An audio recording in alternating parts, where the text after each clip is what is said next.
오늘 오후 예배는 선교 헌신 예배로 우리 같이 인도를 받도록 하겠습니다. 복음의 누림이라는 제목으로 말씀을 볼 건데 요한복음 1장 12절에 영접하는 자 곧 그 이름을 믿는 자들에게는 하나님의 자녀가 되는 권세를 주셨으니 그랬습니다. 이번 주간에 다민족 선교 대회가 있었습니다. 저번 주 금요일에요.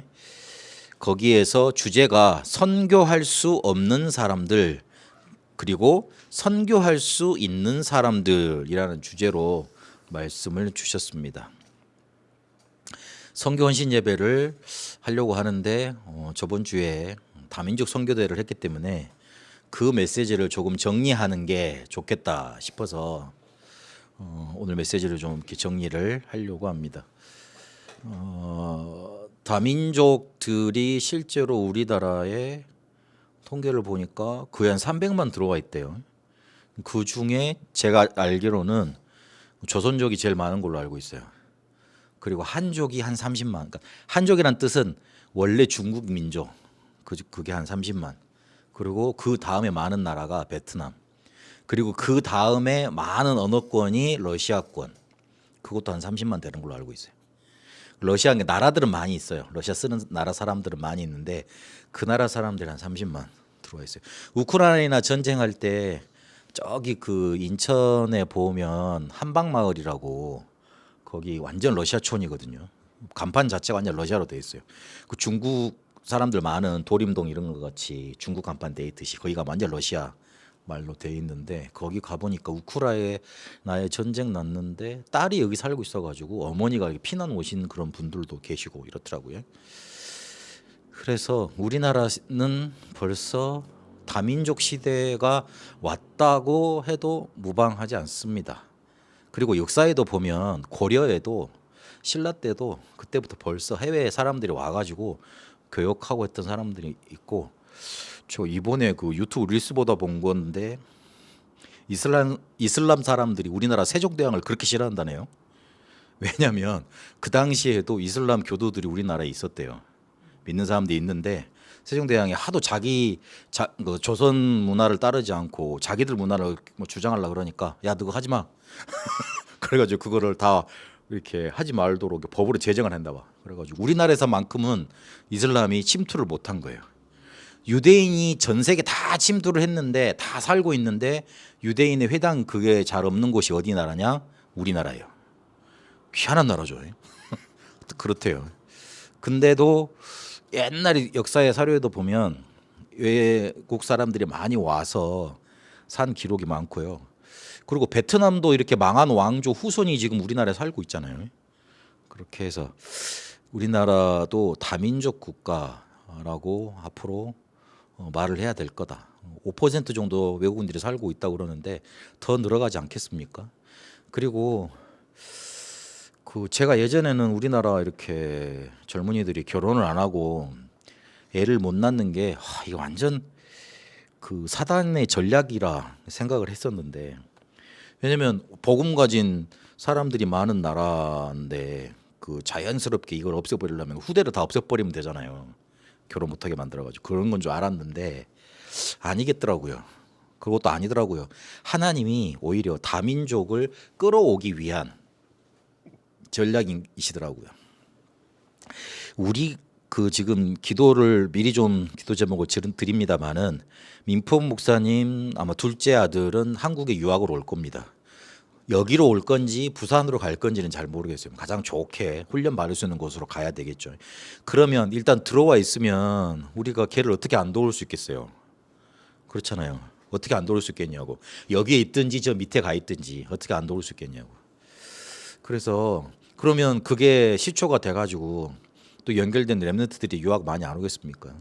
그래서 베트남 RUTC 요걸 놓고요. 우리 또 지금 계속 기도해야 됩니다. 제가 이번 W 하실 때 붙잡은 기도 제목이 그거였어요. 작년에는 그래 렘넌트 초청한다. 그래서 제가 말씀드렸잖아요. 근데 여러분 마음에 담으시고 또 이렇게 계속 기도해 주셔서 이번에 렘넌트 초청했지 않습니까? 그리고 선교대회 때 저희가 붙잡은 기도 제목이 뭐였냐면 실제로 이제 선교 후원해야 되겠다. 그걸 붙잡았지 않습니까? 그래서 지금 그렇게 여러분들 헌신해 주시고 그래서 이제 계속 응답받고 와 있잖아요. W 하실 때는 우리 그 베트남 온 랩런트들 이렇게 에어비앤비 본인들은 좋다 그랬는데 저는 마음에 불편하더라고요.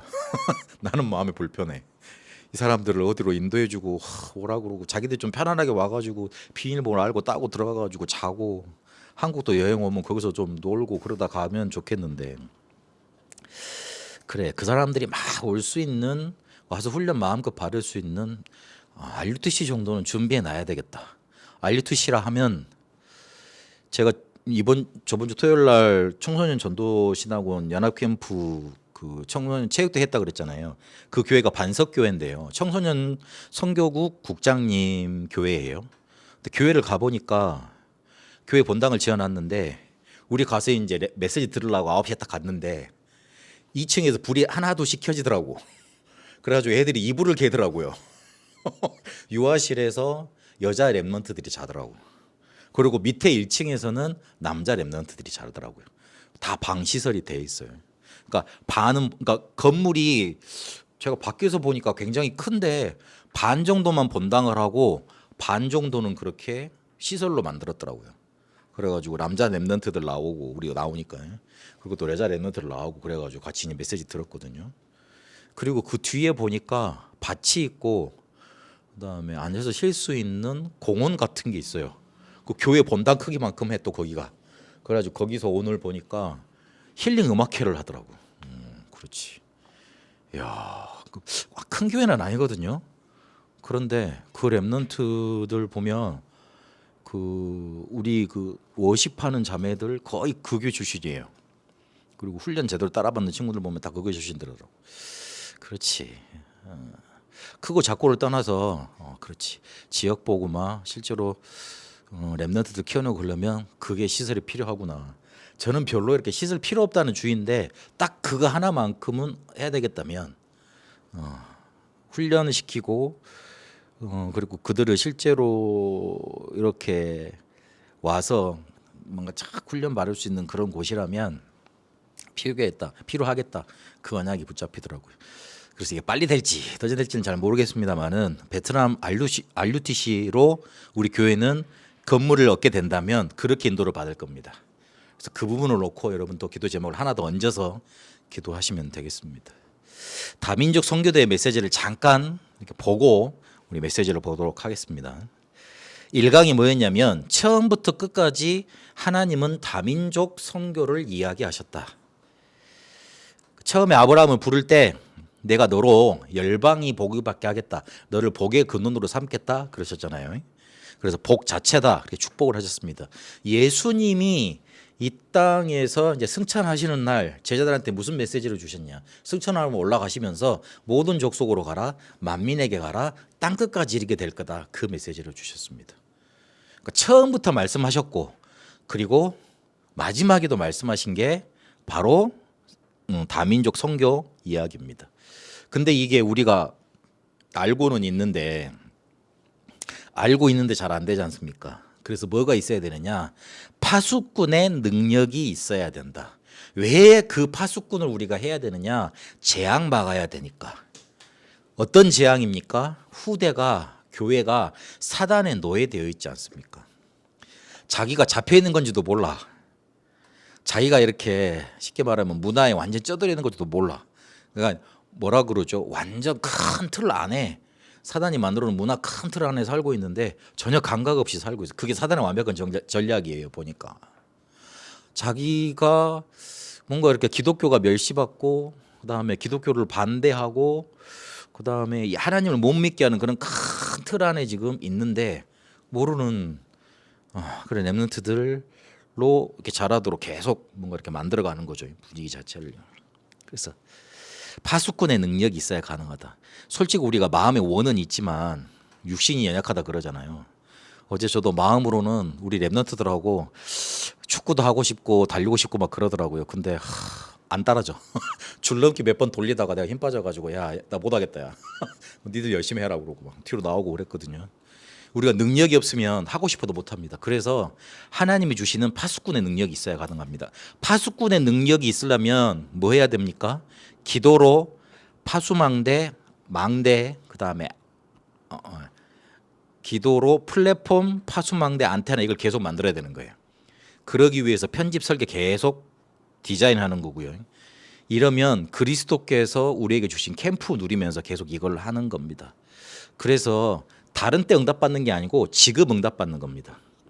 내가 뭔가를 많이 정확하게 만들어서 나중에 완벽하게 해야지 그러면 영원히 못합니다. 지금 응답받는 겁니다. 지금 결단하는 거예요. 지금 내가 언약을 붙잡는 겁니다. 그러면 모든 응답을 받게 되어 있습니다. 그리고 이 강에서는 뭐라 그러셨냐면 237 그릇을 미리 앞당겨라 그랬습니다.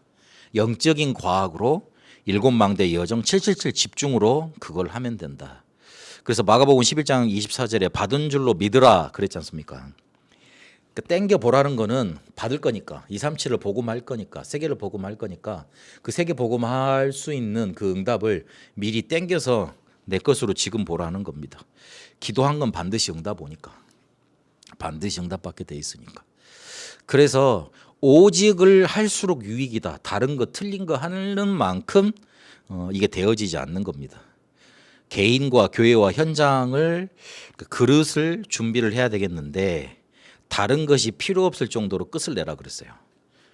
그래서 사도행전 11장 19절 30절 위기가 오면 하나님이 가장 원하시는 교회 세우고 복음 전할 수 있도록 그런 그릇을 준비하는 거예요. 그렇게 절대 망대를 준비하는 겁니다. 우리 개인이 다른 것이 필요 없을 정도로 그릇이 준비되면 돼요. 그러면 어디 가서도 살아남아요. 다른 게 필요하거든요. 사람의 도움이 필요하고 그리고 내 마음을 위로해주고 안정시키는 뭔가가 필요하고 그런데 그거 넘어설 수 있는 복음으로 답이 내지면 돼요. 그게 개인의 그릇 준비입니다. 뭔가 크게 만들려고 그러지 말고 다른 거 필요 없을 정도로 복음으로 답 내면 돼요. 끝나면 돼요. 제가 복음으로 정말 만족하지 않고 답이 나지 않을 때는 유광수 목사님 메시지 아니면 메시지 아니라고 제가 평가를 했습니다. 솔직히 다른 목사님 메시지를 못 들었어요. 왜냐하면 안 들리더라고요. 그렇게 되더라니까요. 유광수 목사님 정도나 말씀을 해야지 내가 메시지를 듣지 이 생각이었으니까. 그런데 제가 복음에 정말로 이제 충족이 되고 만족이 되고 복음 다 끝났다 이제 복음 이게 확실한 체험이 오니까 뭐가 제일 들려지냐면 그 누가 강단에서도 메시지가 들리기 시작하더라고요. 그 전까지는 믿음이 되게 좋은 것 같지만 아니에요. 그 사람 갈급한 거예요. 나는 유 목사님 메시지 외에는 잘 안 들린다 그러잖아요. 그 사람 평가하기 좀 그렇습니다만은 내 옛날 생각을 가지고 봤을 때는 내 옛날 모습하고 똑같은 거예요. 뭔가가 이렇게 갈급하고 뭔가 이렇게 채워지지 않은 상태에 있는 거예요. 사람이 채워지면요, 여러분 배부르면 음식 더 들어가요. 지금 뭐 밥 먹고 멜론 깎으려 그러니까 아우 배불러 못 먹는다 다들 그러시던데 그렇잖아요. 사람도 이렇게 배가 차면은 더 이상 음식에 대해서 갈급해지지 않습니다. 근데 뭔가 막 갈급해서 막 이렇게 막 그렇게 한다는 거는 뭔가 자기 마음속에 뭔가 채워지지 않는다는 거죠. 않았다는 증거입니다. 그래서 내 개인 경험을 봤을 때는 그렇습니다. 그래서 복음으로 다 끝나고 나니까 먼저 누가 강단에서든 메시지가 들리기 시작하고 그러니까 뭐가 살아나냐면 예배가 살아나더라고요. 그때 비로소 내가 뭘 느꼈냐면 하나님이 저분을 나한테 말씀 주시려고 하나님의 사자로 교회에 세우셨구나. 교회가 그런 거구나. 예배가 이런 거구나. 그게 느껴지기 시작하더라고요. 그 다음부터 예배 살아났는데 내 삶이 하나둘씩 풀리더라고요. 희한하죠. 희한하더라고요. 그래서 그토록 들어왔던 예배가 이런 거구나 체험을 하게 하시더라고요. 그런 그릇을 준비하라고요. 복음으로 다 끝났어요. 그러면 내가 고민했던 거 갈등했던 거 묻지 않아도 하나둘씩 해결이 되집니다. 그리 되게 돼 있습니다. 그리고 교회는 위기 문제 없습니다. 다음 주에 고린도 전서 이제 볼 건데 문제 많았던 교회거든요.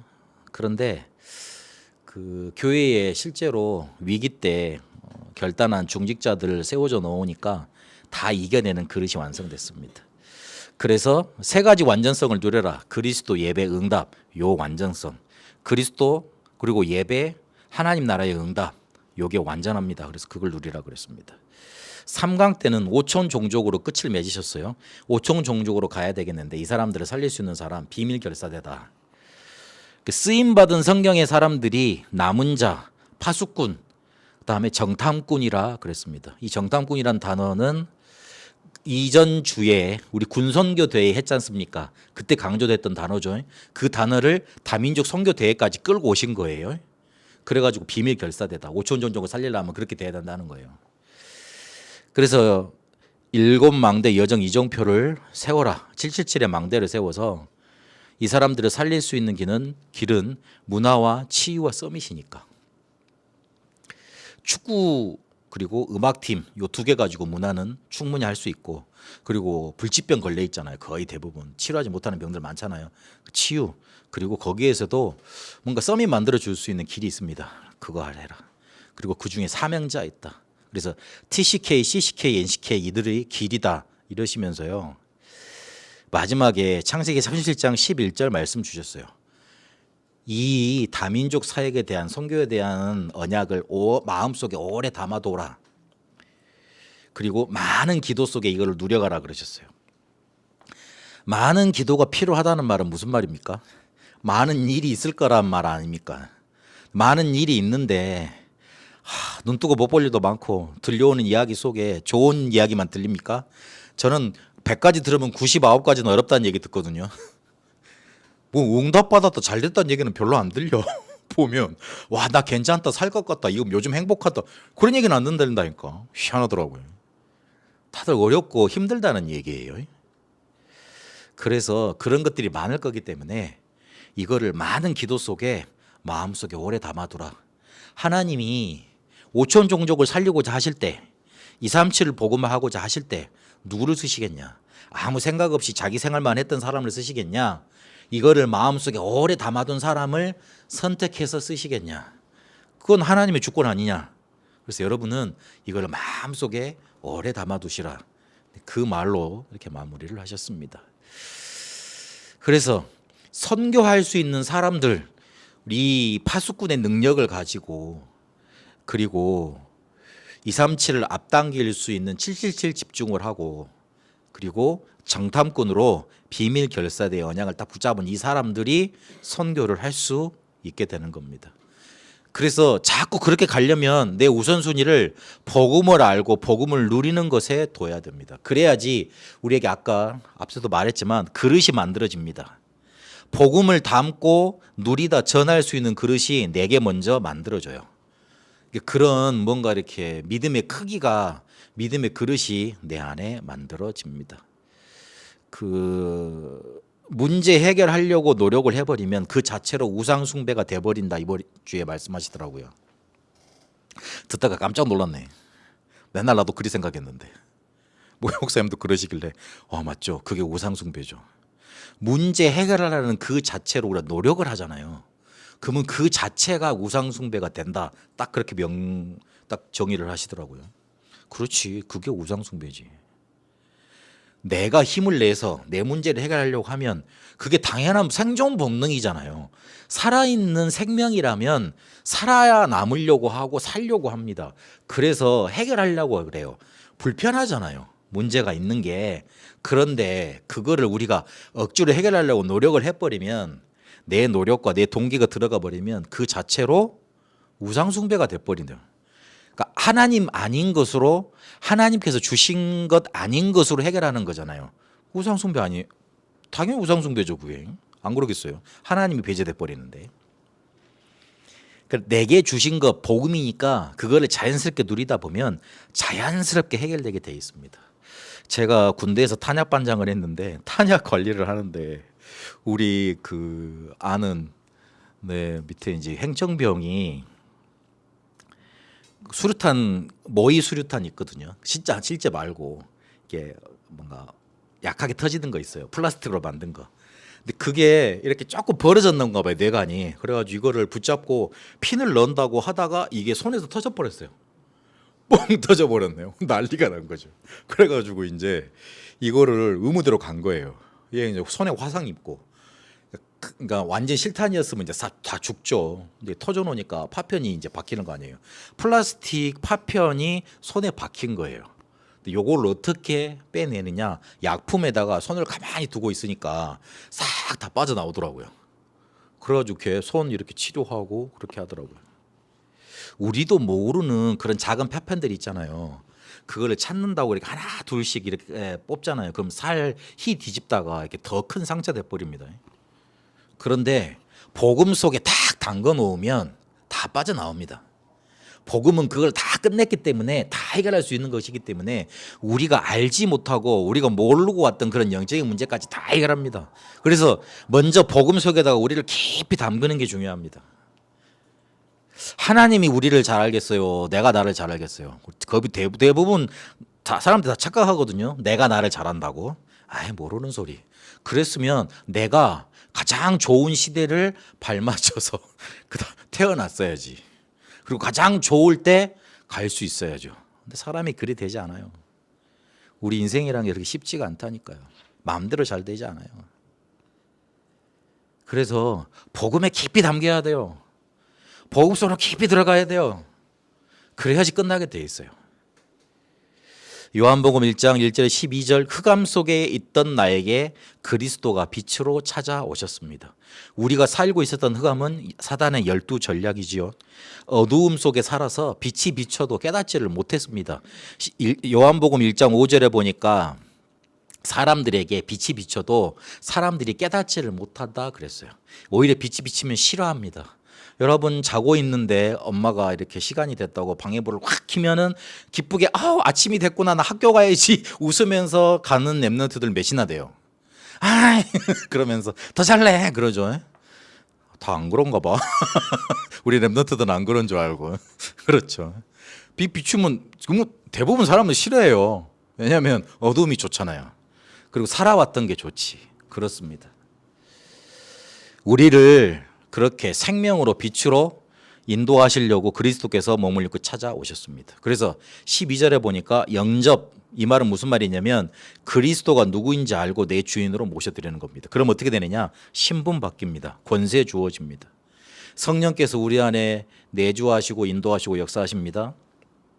그리고 천사가 동원되고 사단 결박되고 천국 시민권 주어지고 세계복음화의 증인으로 서게 되어 있습니다. 신분 가지고 문제 해석하고 권세 가지고 문제 해결하는 겁니다. 그래서 문제를 해결하는 방법은 우리의 신분과 권세 안에 다 들어 있습니다. 성령께서 나에게 함께 하시고 나를 인도하시고 역사하는 것으로 문제를 봐야지. 안 그러면 다 세상 것으로 해석하는 게 돼요. 그러면 해석이 잘못되면 문제 해결 실마리가 처음부터 안 풀리게 되지요. 그렇죠. 하나님은 우리에게 축복으로 주셨는데 나는 그거를 저주로 보면 문제 해결의 실마리 자체가 안 풀리지요. 그러니까 실마리가 안 풀리니 방법도 안 나오고 어떻게 될지 모르겠고 그리고 방법도 틀리게 됩니다. 그리고 두 번째 사도행전 1장 1절에서 8절까지 보니까 복음을 누릴 수 있도록 망대 여정 이정표를 주셨습니다. 내 안에 그리스도는 모든 문제 해결자라는 망대를 세워야 됩니다. 그리고 이 복음을 알면 삶도 사라지게 돼 있습니다. 살 수 있는 힘이 생깁니다. 그거 가지고 여정을 가는 겁니다. 이러면 증거가 옵니다. 그게 이정표입니다. 내가 붙잡은 예수는 그리스도 모든 문제 해결자라는 이 복음을 확인시켜주는 증거들이 계속 와요. 다른 증거들이 아니라 예수가 그리스도다, 모든 문제 해결자다 이런 것들이 자꾸 증거로 오게 되어 있습니다. 증거 오면 증인되는 건 쉬운 일이에요. 그리고 어디까지 가야 되냐? 빌립보서 3장 8절에서 21절까지 보니까 더 이상 필요 없는 최고의 것을 나에게 주셨구나. 딱 요 발견이 될 때까지. 바울은 로마서 한번 읽어보세요. 로마서 보면 잘 읽혀지던가요? 잘 읽혀지면 문학적인 수준이 되게 높으신 거예요. 그리고 성경 지식을 많이 아시는 거예요. 신학자들도 이렇게 막 어렵다고 하는 게 로마서입니다. 로마서예요. 그러니까 사람이 이렇게 문체 쓰는 거 보면, 글 쓰는 거 보면 그 사람이 어느 정도 배웠다, 책을 어느 정도 읽었다 다 이제 짐작이 되잖아요. 공부 많이 한 사람이에요. 철학에도 능통한 사람이고. 그러니까 그 개념들을 들어서 구약에 있는 것 들어서 그 흐름 따져가지고 이렇게 복음을 설명하지 않습니까? 그래서 가장 고상한 것 최고 지식, 그리고 예수 그리스도께 잡힌 바 된 최고의 상급, 하늘나라 시민권, 최고 배경, 만물을 자기의 복종케 하시는 최고 응답, 요 최고의 것을 그리스도께서 우리에게 주셨기 때문에 그것으로 담나버리고 그걸로 끝나면 됩니다. 그 결론은 이렇게 말씀을 마치고 끝나도록 하겠습니다. 우리가 이거를 다 알고 있는데 실제로는 모릅니다. 다 알고 있는데 모른다. 성도들의 특징이 뭐냐, 유목사님 그러시더라고요. 다 알고 있는데 몰라. 맨날 이런다. 그러시더라고요.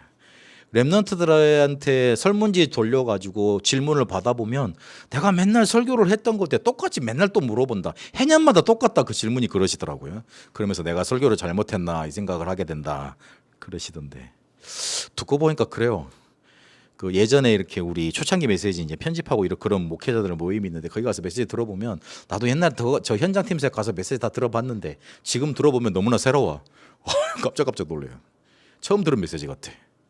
우리가 다 알고 있는데 모르는 겁니다. 근데 왜 모르느냐? 완전 각인이 안 돼서 그래요. 아인슈타인인가 이 사람이 뭐라 그랬냐면 남에게 설명할 수 없으면 모르는 거다. 이거를 정승재 그 수학 강사 있잖아요. 그 사람이 유튜브에 나와서 그러더라고요. 남한테 설명할 수 없으면 그거는 모르는 거라고. 그렇죠. 쉽게 설명 못하면 제대로 아는 게 아닌 게 됩니다. 뭐 했냐면 그냥 감 잡은 거예요. 아, 복음 저런 것이겠지. 하나님 이런 분이겠지. 응답 이런 것이겠지. 감 잡으면 절대로 우리한테 응답 안 오고요. 우리 것 되지 않습니다. 확실한 것으로 붙잡고 마음에 딱 붙잡고 이걸 가지고 집중 속으로 24 들어가야 됩니다. 하나님 그걸 원하십니다. 그래서 집중이란 방법을 우리에게 주셨습니다. 뭘 집중해야 되느냐? 그리스도의 당연 필연 절대 이걸로 집중해야 돼요. 그래서 이거 하려고 새 안식일 동안 파고들었잖아요. 사도행전 18장 1절에서 4절까지 매주 안식일마다 들어가서 예배와 기도가 뭐다 가르쳤습니다. 사도행전 19장에 하나님 나라에 대해서 석 달 동안 말했죠. 그리고 거기서 나온 제자들을 2년 동안 가르쳤는데 아시아 전역에 말씀이 들어갔습니다. 성경에 기간이 나오고 그때마다 내용이 나왔거든요. 응답받을 내용이 나왔거든요. 집중했다는 얘기입니다. 그래서 다른 때는 시간 없으니까 주일날 가서 이제 조금 쉬시고 이제 우리 끝나면 이제 바로 이제 집에 돌아가지 않습니까? 갈 때 이제 뭐 이제 다른 생각 하다 보면 다 까먹어요. 그러지 말고 한 단어만 딱 붙잡고 가세요. 아니면 이때 그냥 한 단어를 동그라미 치고 가 그래가지고 그거 단어만 딱 기억하세요. 그리고 집에 갈 때까지 계속 기억하시다가 잠자기 전까지 계속 집중해서 그 단어 생각해 보시는 거예요. 아, 하나님이 이번 주에는 이 단어 가지고 살라 그랬다. 이번 주에는 아 그래 선교할 수 있는 사람들 요걸 붙잡아야 되겠다. 그렇게 붙잡았단 말이에요. 그러면 나는 선교할 수 있는 사람인가? 하려면 어떻게 해야 되지? 요걸 계속 기도로 생각해 보시면 되는 거예요. 그래가지고 자기 전까지 조금 이렇게 기도하시다 보면 딱 뭔가 마음속에 아 그렇지 이거구나 딱 오실 겁니다. 그거 가지고 계속 살아야 돼요. 그렇게 사라지면 됩니다. 이게 하나 둘씩 쌓이면 어느 순간에 뭔가 길이 확연히 보입니다. 보입니다. 그러면 그때는 정말 내 거 되는 거예요. 그래서 선교할 수 있는 사람들로 여러분 축복 속에 쓰임받게 되시길 축복합니다. 살아계신 하나님 감사합니다. 우리를 선교할 수 있는 사람들로 축복하시고 부르신 줄로 믿습니다. 복음을 누리며 이 복음이 완전 내 것 되는 집중 속에 있게 하옵소서. 이제는 우리 주 예수 그리스도의 은혜와 하나님의 살아계심과 성령님의 역사 인도하심이 선교할 수 있는 사람들로 하나님이 이끄시는 세계복음화에 쓰임받을 우리 다 함께 모든 성도들 위해 특히 우리 랩런트들 위해 그리고 베트남에 이제와 영원토록 항상 함께 계실지어다. 아멘.